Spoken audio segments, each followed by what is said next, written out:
I am so excited to be out here today. It's so cool. We don't get to come out to the wild, wild west very often. And my husband and I decided that we would make this trip together because we want to go see Estes. And we've been telling everybody at our farmers market for the last couple months that we're coming out to this. And it turns out some of our new customers were actually from Fort Collins. And we told them, oh, we're coming out there, we're going out there. And they said, oh, what weekend are you going? And we told them, and they said, oh, well, do you have your hotel reservations? And Bob says, well, yeah. And they said, oh, that's good, because it's elk mating season. And Bob is thinking, you must have the classiest elk around. So he's impressed. But anyhow, as you just heard, my name is Shannon Hayes, and I write and farm. And whenever I'm supposed to come to events like this, I'm supposed to tell you like a 2-line biography that gets printed up in your program, who I am and what I do. The truth of the matter is I don't do any one particular thing. My mother would say I don't do anything, but I don't do any one particular thing. So I'm going to give you some background. Bob says when I come up to the events like this, I have a tendency to be a bit strident. So maybe if you understand more about my background, you'll be able to forgive some of my brashness. I work with my family on Sapbush Hollow Farm in upstate New York. And it's very, very hilly up there. We're located in the frosty hilllands, and the farm has been known to see frost 11 months out of the year. And our farm fields are on these very, very steep pitched hillsides. So one of the few ways that we can make a viable living off of that land is through grass-fed meat production. And as a result, meat has come to form this centerpiece in my life. We do a lot of our own processing on the farm. So one of the things that I'm responsible for is overseeing cut fabrication and meat inventory. And then Bob and I take our meats to the farmers market every week, and we get to see Americans walking by every week staring at us, these meat people, and develop these evolving and changing ideas about what local food means to them in this new world that we're facing. And so as you can probably imagine, it makes me a bit of a social critic. But it also makes us really hardcore optimists, as you'll see. In addition to that, I hold a PhD from Cornell University where I studied sustainable agriculture and community development. And so now what I do is I write and I research about sustainability in our culture.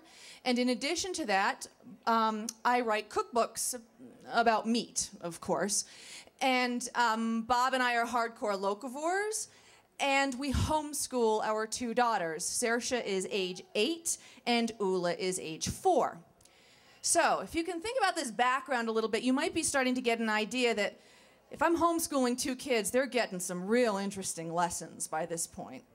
And boy, that really came true last winter. You see, I was working on my 3rd cookbook, which is called Long Way on a Little, an Earth Lover's Companion for Enjoying Meat, Pinching Pennies, and Living Deliciously. And the objective of that book is to explain how responsible meat production can be part of a sustainable food system, and how responsible meat consumption need not be a violation of ecological principles, nor does it need to be cost prohibitive. But in order to do that, Americans need to become proficient at working with leftovers. The amount of waste that gets thrown out of our refrigerators is appalling, right? So we need to learn how to work with leftovers. And the other thing we need to learn how to do is to work with the 20 to 30% of every animal that I see coming through our cutting room that goes to waste. Because Americans don't want to do anything with the bones, with the fat, with the skin, or with the organ meats. So that means, of course, that in order to write this book, I myself had to become proficient at working with leftovers and at working with the bones, the fat, the skin, and the organ meats. So last winter, I was writing all these recipes, and I was writing recipe for the heads and for the ears and for the feet and for kidneys and livers. And then came the day when I had to write about cooking with the heart. I'm curious, how many of you are homeschoolers? Anybody homeschools here? Wow, okay. Well, for those of you who don't know, when one homeschool family meets another homeschool family, the one thing that we always want to know about is what kind of homeschooler are you? And there are many different flavors of homeschooling, particularly in the Northeast. And in the Northeast, the flavors are you a Christian homeschooler? Are you an unschooler, a radical unschooler? Are you a Montessori schooler, a Waldorf schooler? Are you an eclectic homeschooler? And everybody tries to figure out who's who. So if anyone out there is wondering what kind of homeschooler I am, the best answer I have is that Bob and I are opportunistic and omnivorous. My case for that, in my example, is that there last winter on my kitchen counter was a big old beef heart. Now, if you think about that beef heart, Saoirse and Ula work all summer long with their grandfather. He's called Pop Pop. They work with Pop Pop. They go out to the pastures. They check on the cattle. They check on the minerals. They check the water. They help him open the gate so they can go to new fresh pasture. And then they saw the cattle get loaded up on the truck to go away for processing. They saw it come back as carcasses. Then they were with me in the cutting room on the day that I took that heart, wrapped it up, and put it in the freezer. So there was that heart on the kitchen counter. Well, Bob and I decided that we would do a 2-day lesson on the heart. So on day 1, Bob sliced the heart open so they could look at it, and he showed them the atrium, the ventricles, and the valves, and how the heart pumps blood throughout the body. On day 2, I took over. What can you think I would talk about? We talked about eating the heart. So we explained about how you don't want any part of the animal to go to waste, and how the heart is a concentrated source of the fat-soluble vitamins which enable our bodies to uptake other minerals and nutrients, so it keeps us healthy. And we talked about how since the heart is working all the time in the animal, there's a lot of connective tissue. And that connective tissue means that it could be kind of chewy if you don't cook it right. So in order to break down connective tissue, here's a little cooking tip in case you needed one before you went home. In order to break down connective tissue, you need to cook it with liquid. So the girls and I decided to make a hearty beef stew. Haha. They loved it. I don't know how many of you can get your kids to eat heart meat, but my kids wanted second helpings, and they wanted me to serve it again for dinner that night. More than that, they wanted me, every time we cut up an animal, they wanted to know where the heart was, and they wanted me to cook it. They wanted me to serve heart to their play dates. Now, I don't know if you guys have the reputation about homeschooling and homeschoolers out here that we have, but back east, homeschoolers are considered a little weird, and those of us who are homeschooling parents kind of go along with that, and we let it be that way. But, I mean, my kids' friends come from pretty conventional backgrounds, and they are going to lose their play dates. If I let them have heart meat on the table, I had to draw the line somewhere. But other than that, I was quite pleased to see my children take such an interest in a very healthful and nourishing food. At the same time that all this heart fury was going on, my family was going through a very sad and beautiful time. My grandfather, Saoirse and Ula's great-grandfather, who's called Great Pop Pop, was dying. And I say it was a very beautiful time because my father, my aunt, and my uncle decided that he would be permitted to die in the peace, dignity, and comfort of his home, surrounded by his family. And so we took on the work of doing that, and Saoirse and Ula became very involved in his passage. You'll find out I don't hide much from my kids, and they were very involved. They would come with me to sit with him. In his final hours, we were all together, holding his hand, crying, listening to him call out to his wife who had predeceased him. And they were very aware when he finally passed.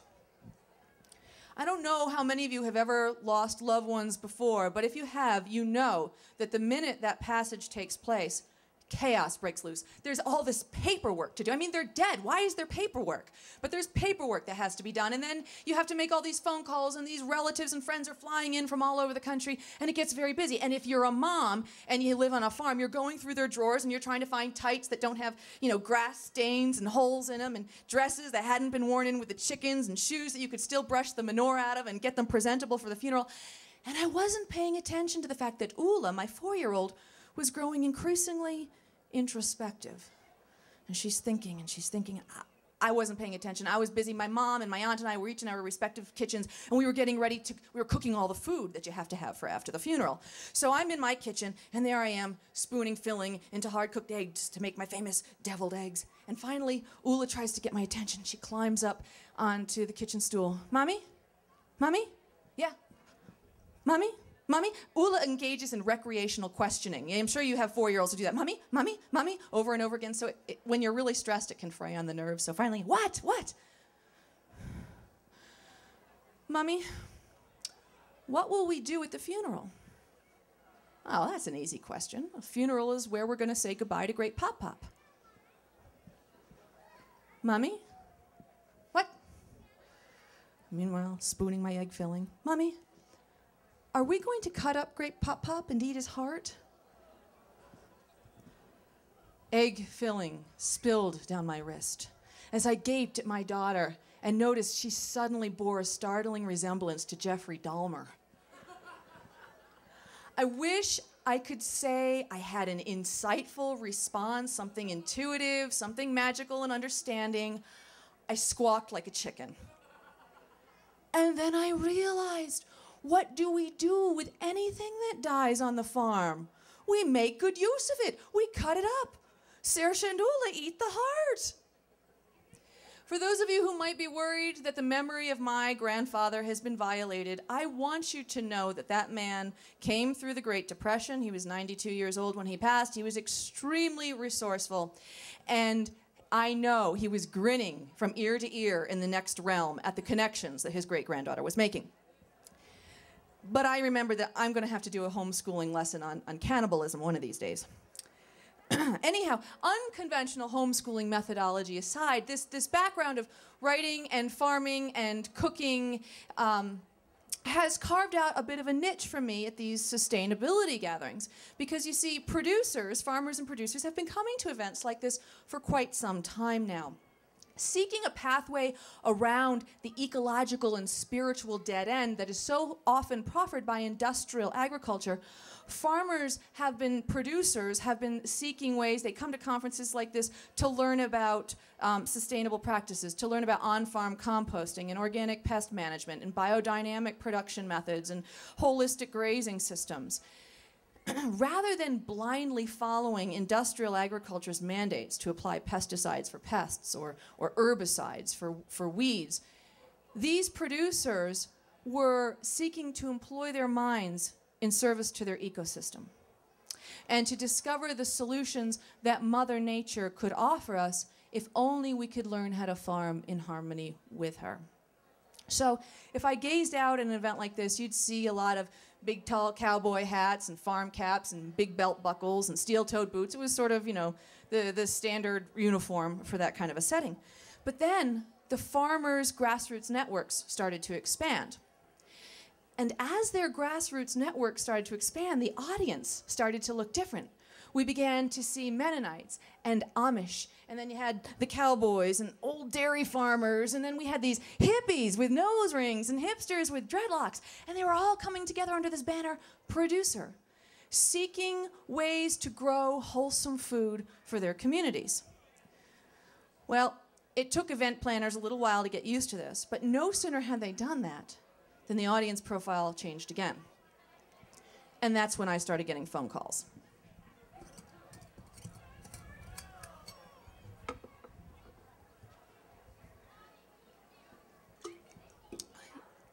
I started getting phone calls because there were all these mothers in the audience.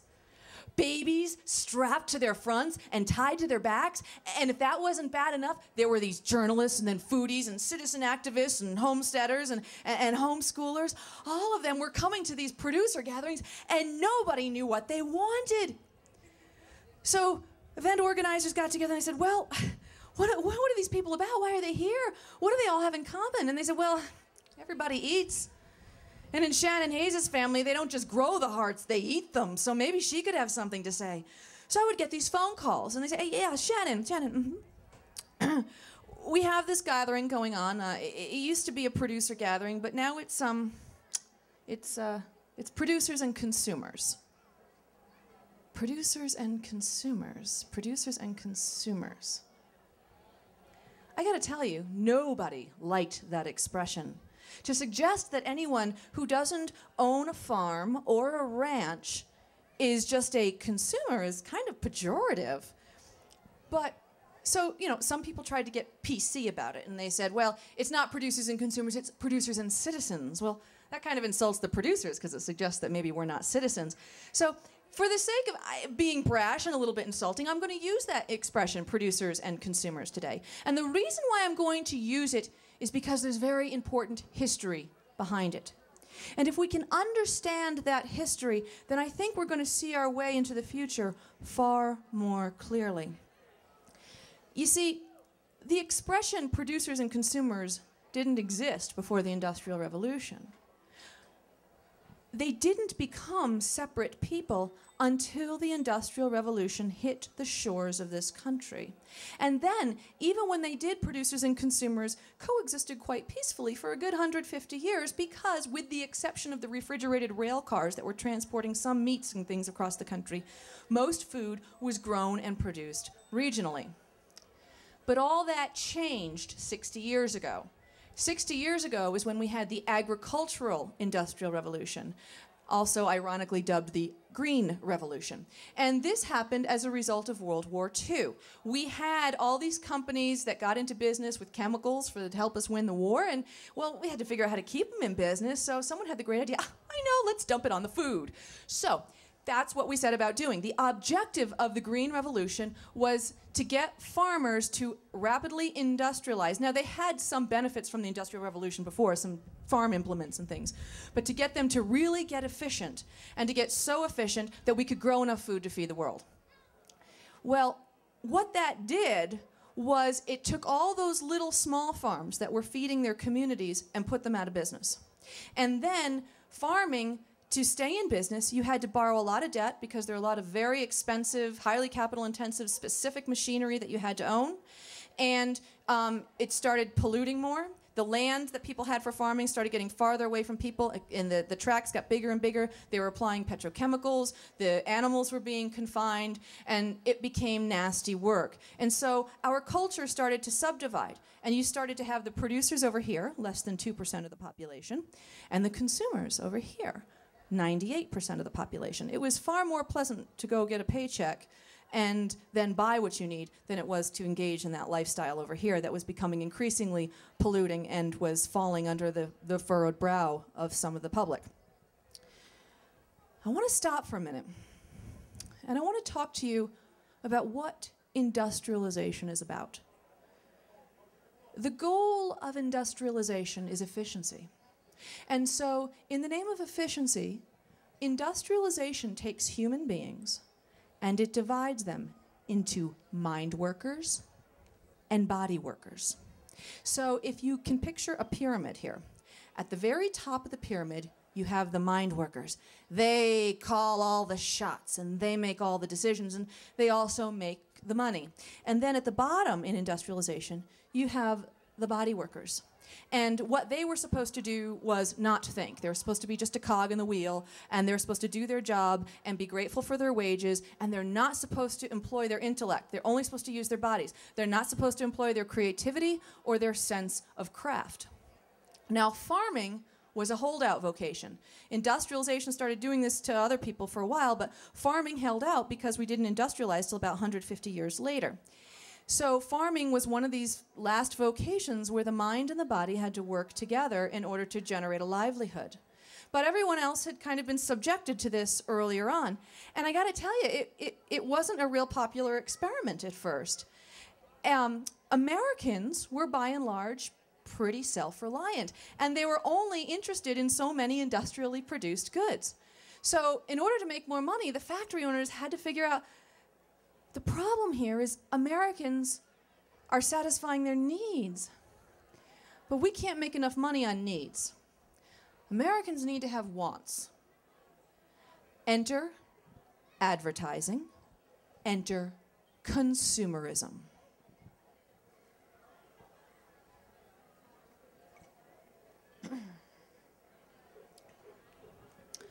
Okay, so let's talk about what consumerism looked like and how it played out in the American household.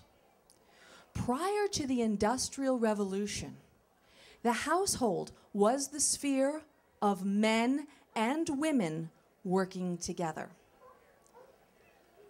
That's right. It was the sphere of men and women working together. Think back to the heroes of the American Revolutionary War. The soldiers, the lawyers, the thinkers, the politicians. None of them were just soldiers and lawyers and thinkers and politicians. All of them produced something else in some other way. I don't know if you've ever seen the movie about John Adams' life, but in the opening scene, John Adams is with his son out in the barnyard, and he's holding a big steamer from his cattle in his hand. And he's waxing poetic about cow dung and how it's so vital to building soil fertility. John Adams wasn't just a lawyer, he was a farmer, as were many of the soldiers who fought the war. Ben Franklin was an inventor, Paul Revere was a silversmith. Everybody produced in some way. And when it came to the household, that was the center of production, and men and women shared that responsibility together. But then the Industrial Revolution happened, and we started seeing these factories pop up, and the men were the first to go away to work, to get the wages, to pay for the goods and services that they used to provide at home. I keep kicking that bottle. So the women were left at home. And that is when America decided it had this age-old idea, which isn't old at all, that the sphere of man is in the workplace and the sphere of woman is in the home. She was left at home with a lot of back-breaking work. And I can't knock the Industrial Revolution entirely because they really did come up with some pretty helpful solutions. To this day, I remain thankful for my automatic washing machine and my stove, for example. Actually, Bob does all the laundry, so he remains thankful for the automatic washing machine, and I remain thankful for the stove and for Bob. That's about right. But in order to drive this economy forward, we needed Americans to take interest in more than just a few durable consumer goods. We needed Americans to let go of what they knew. We needed Americans to outsource their self-reliance. So what happened? Well, you no longer needed to weave cloth. You could buy it. You no longer needed to sew your own clothes. You could buy them. You didn't need to mend them, throw them out, buy new, update, upgrade, stop, throw out your home remedies to take care of your family. Allow sound science to help you take care of your children and your loved ones. And by all means, stop making your own cleaning solutions because allow the proven chemicals that are bestowed upon us by modern technology to help you to protect your family from germs. And by all means, people, by all means, the one thing you want to do is never engage in that outrageously dangerous act of putting up your summer harvest from your garden. Allow the food scientists working in the safety of our laboratories and in our pristine, clean factory conditions to put up the harvest for you, to process the food for you, so that you won't poison your family to death. Well, the American economy grew.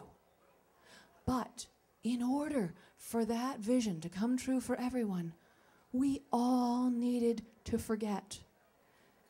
Nobody knew anymore how to sew, how to tend a garden, how to feed pigs or chickens or livestock, because there was always going to be somebody, somewhere, who could do it for us cheaper and more efficiently.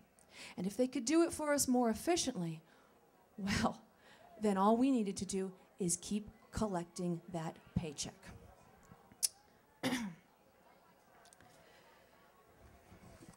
So, hang on, I got some notes coming out here.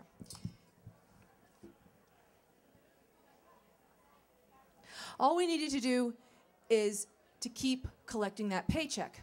But as I mentioned earlier, that Industrial Revolution divided up the men and the women. So the men were in the factories, the women were in the home. So this consumerist experiment was played out on the women.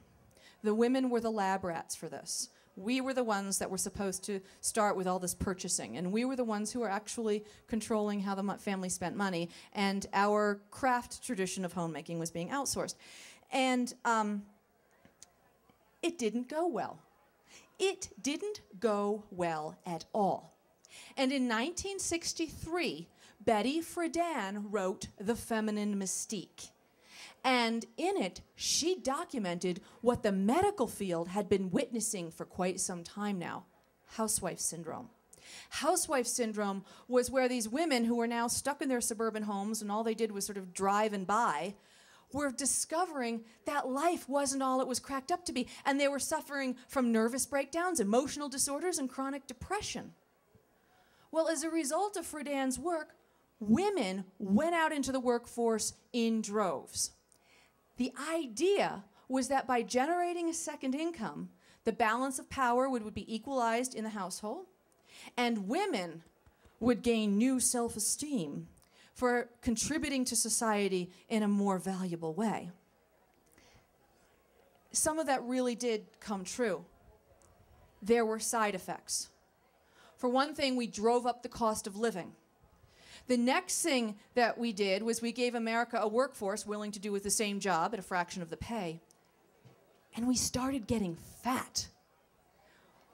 First men left the home, then women left the home. Now we had all these empty homes that were supposed to be used in order to feed ourselves, and no one was home doing that. What a great money-making opportunity for corporate America. Let's cook the food for them. The trouble is, when someone was in the home, someone was looking out for the nutritional welfare of the family. But when corporate America took it over, they didn't care about nutrition. They cared about the bottom line. Thank you. So, what happened was we started becoming fat. In 1967, just a couple years after the Feminine Mystique came out, just a couple years afterwards, per capita consumption of high fructose corn syrup was 0.03 pounds per person. By 2006, it was over 50 pounds per person.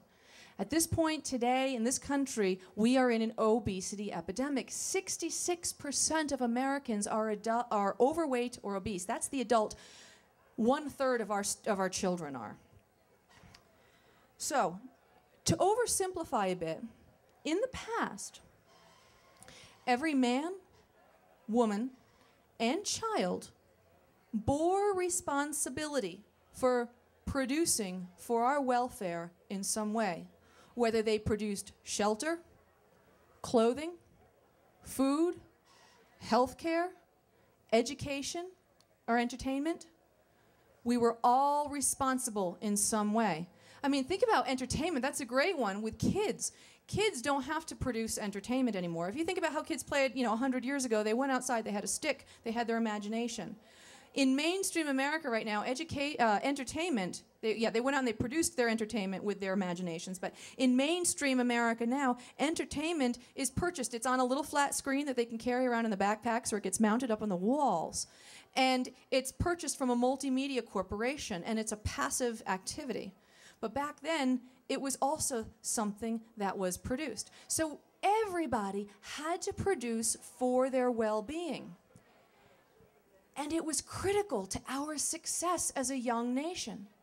Think back again to the American Revolutionary War. Why were we able to declare our independence from England?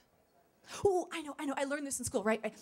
We were able to declare our independence from England because a band of motley soldiers came together under the brave leadership of General George Washington and fought off the British.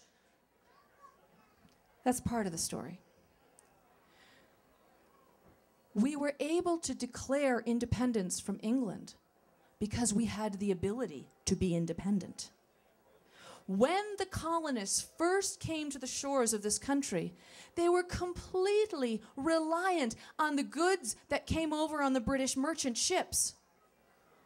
But over time, they developed skills. They learned to work with the local foods. They learned the skills that they required in order to survive. Craftsmen set up shop. We had trade and commerce between each other. We didn't need to be buying the British crap anymore. The fact is, there was some of it that we wanted, but we didn't need it. And when you don't need it, that's when you can start to declare independence. And back following America's Revolutionary War, we understood this. We understood this so keenly that following the Declaration of Independence and following our final acknowledgement from old King George, we made the household supreme. America entered what became known as the golden age of domesticity. And in that era, we realized that the power and the productivity of that household was going to be instrumental in our viability as a young nation.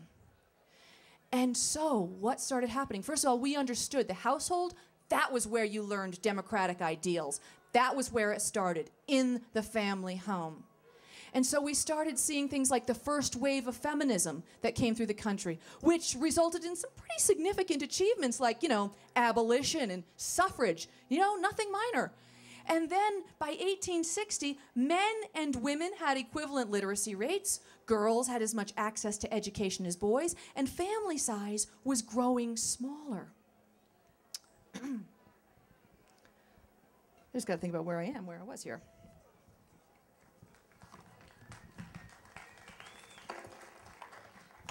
I'm falling apart here, guys. I'm falling apart here.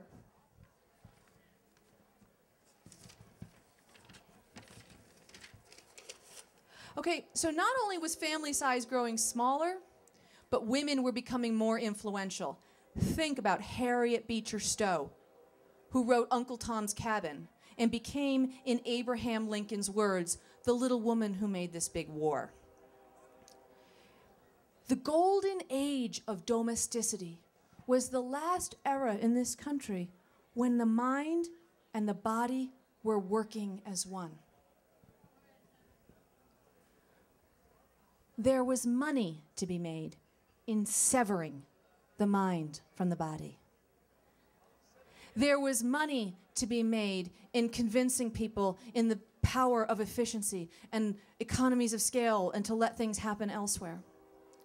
And there is money to be made to this day in convincing Americans that we are completely helpless when it comes to taking care of ourselves.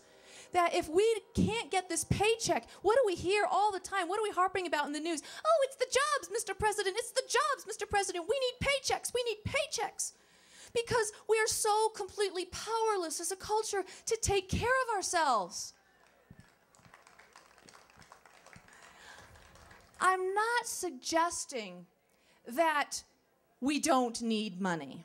We've had coins since the ancient Sumerians came up with them. Money's not going away.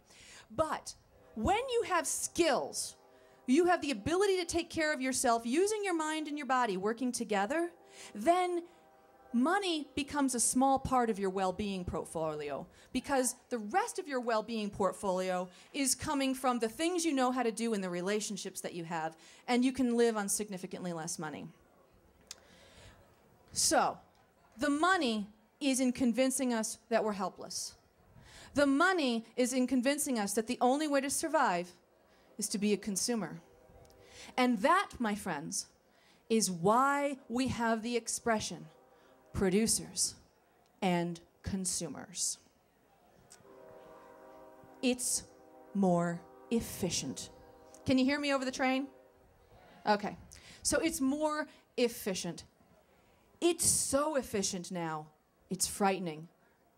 Think about our food supply. The Food and Agriculture Organization estimates that 70% of our plant genetic diversity has been lost, 30% of our animal livestock species are on the verge of extinction, 75% of our human food supply in this world is coming from 12 plants and 5 animal species. And 6 companies are controlling 98% of our seed supply. That leaves us highly vulnerable to disease, to famine, and to political whim. What is equally frightening is that 3 generations of Americans have now walked this earth without a clue about how to plant a garden, what foods are in season when, what chickens and pigs and cows and sheep eat.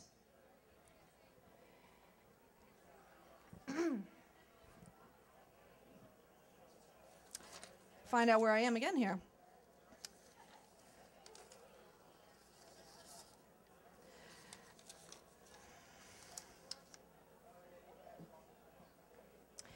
I think the worst part of this, though, is that because we're so powerless, we're willing to overlook the atrocities that are being committed. We like to accuse people who aren't at sustainable living fairs of being not caring. They don't care, they don't think about it, they only think about themselves. Well, it's not exactly that way. It's that they don't have the skills to take care of themselves. And so they know to survive, they've got to have that paycheck coming. And if they don't have that paycheck coming, they don't know how they're going to get a roof over their head or food in their bellies.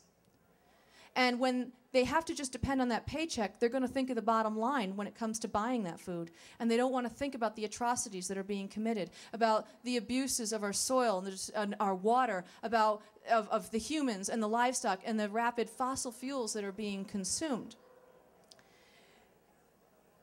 So, to get back to this idea of producers and consumers, what's my point in harping on this concept? My point is that we should all be producers, period.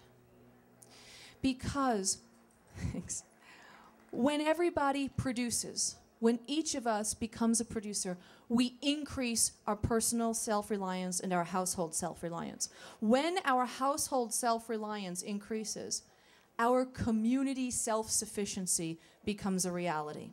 And when communities are self-sufficient, nobody goes cold and nobody goes hungry. Our agricultural genetic diversity increases and our risk of disease and famine decreases. As that happens, our overall health and well-being improves, our democratic roots grow stronger, and this corporate oligarchy begins to crumble. And the reason it begins to crumble is the same reason why we were able to declare independence in 1776. It crumbles because we don't need them. And that is the most important thing we need to know to unravel what's ruling us today. Okay, so you're being very polite. I like your chat, your little claps and stuff. That's really great. It makes me feel good. I know, out in the audience, there's somebody out there who's looking at me, making eye contact, and they're thinking, she's an idiot. She's crazy. This woman is totally Pollyanna. For one thing, I mean, let's face it, America has the safest food supply in the world, right? I mean, we can't mess with that. I mean, let's not talk about all the ground turkey that was recalled last week and the week before for salmonella poisoning, or, you know, that the FDA had to recall 500 million eggs last year for salmonella poisoning from grocery store supermarket shelves.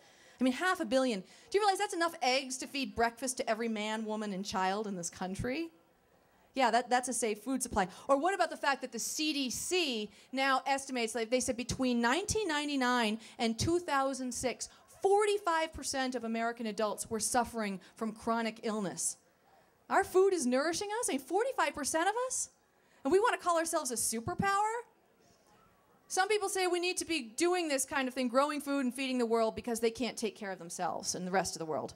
But think about how many of the world's resources are being sucked up, how much water is being polluted, how much land is being destroyed to produce gewgaws for us to put in our Christmas stockings, or, you know, to provide the non-necessary foods that we want, exotic fruits, sugar, coffee. If we took responsibility for producing for our own well-being, how many resources would be freed up elsewhere for other people to start producing for their own well-being? Now, there's other people who are going to find this idea horrifying, because what I'm suggesting, when I say the mind and the body need to work together, what I'm suggesting is we need to do a little physical work. And what have we been taught about work? Work is what stupid people do. Work is drudgery. Everybody worked hard to get off the farm. We don't want to go back to that hard existence. Work was where we were unhappy. It's balderdash, people. It's balderdash. If you want to talk about an unhappy culture, look at us right now. We are in a depression epidemic. There is 10 to 20 times as much depression as there was 50 years ago, and it's starting younger. It used to set in at 29 and a half years of age. Now we're starting to see it at 14 to 15 years of age. Right now, the National Institute of Mental Health estimates that 1 out of every 4 Americans is suffering from a diagnosable mental disorder. So think about that. I mean, look 2 people to your left, 2 people to your right, and you decide who's cuckoo. Huh? Of course, if they came here, they'd say the ratio is significantly higher, so maybe you want to take that stat with a grain of salt.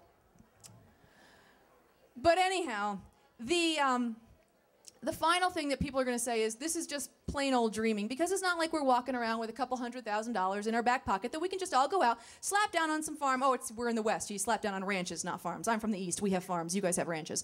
You can't just go slap it down on a ranch and then say, hoo-hoo, I'm going to be a happy farmer, and that's going to be the end, or a happy rancher. It doesn't work that way, no. We have to think outside the box. The New York City nonprofit group Sunworks estimates that there are 14,000 acres of unshaded rooftop in the city of New York alone, which, if put into agricultural production, they feel could feed the entire city of New York and generate leftovers. Add to that, there are 40 million acres of lawn in this country. That makes turf grass our largest irrigated crop.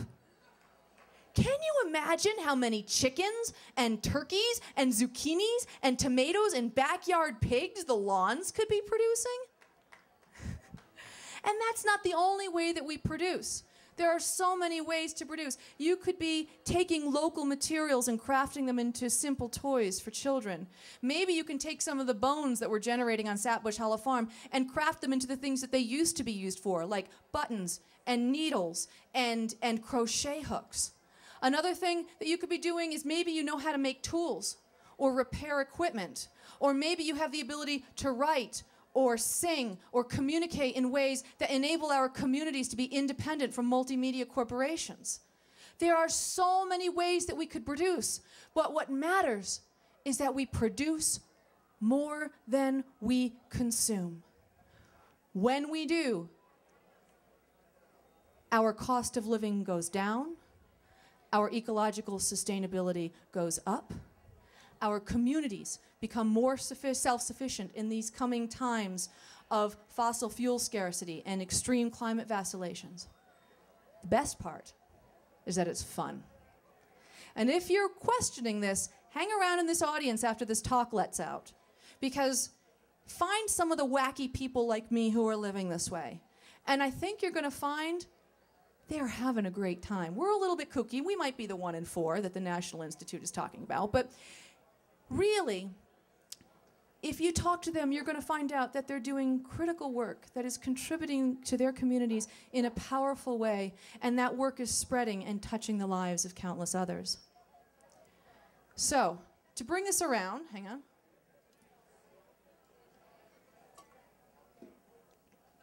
To bring this back around to Saoirse and Ula and their heart obsession. How many hearts can we grow if we allow our minds and our bodies to work as one? If these hearts that are nourished because they're going to grow stronger and self-confident because they know they can work as a whole human being. Hearts that are going to be made stronger by the bonds that will join human beings in neighborly interdependence and community self-sufficiency.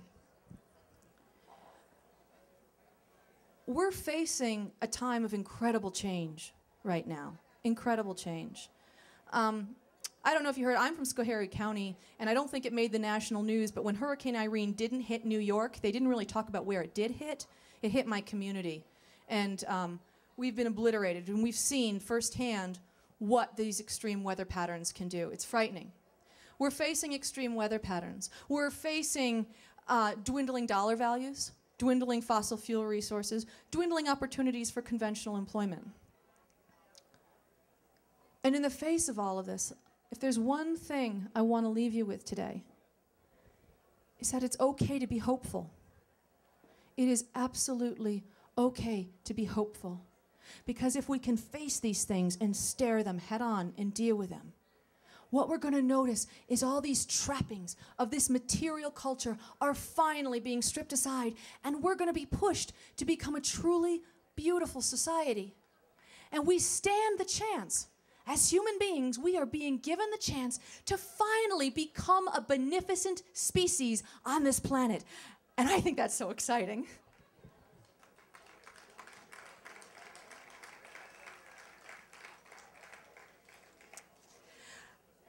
A lot of people come to hear me speak at a point of turmoil in their lives. They're very distressed. They're distressed about fossil fuels and climate change and the economy, and they're experiencing a lot of fear. And I want to tell you that if you can make this change, stop being a consumer and start being a producer, what's going to happen is you're going to plant a seed of hope within your heart. And unlike fossil fuels, hope is a renewable resource. The more you indulge it, the more you feed it through your daily actions, producing more than you consume, the more that hope is going to grow strong, and the more lives that are going to be touched, and the more we'll be able to help all hearts grow. Thank you so much for your time today. I'm going to be over signing books in that green tent over there in the book tent.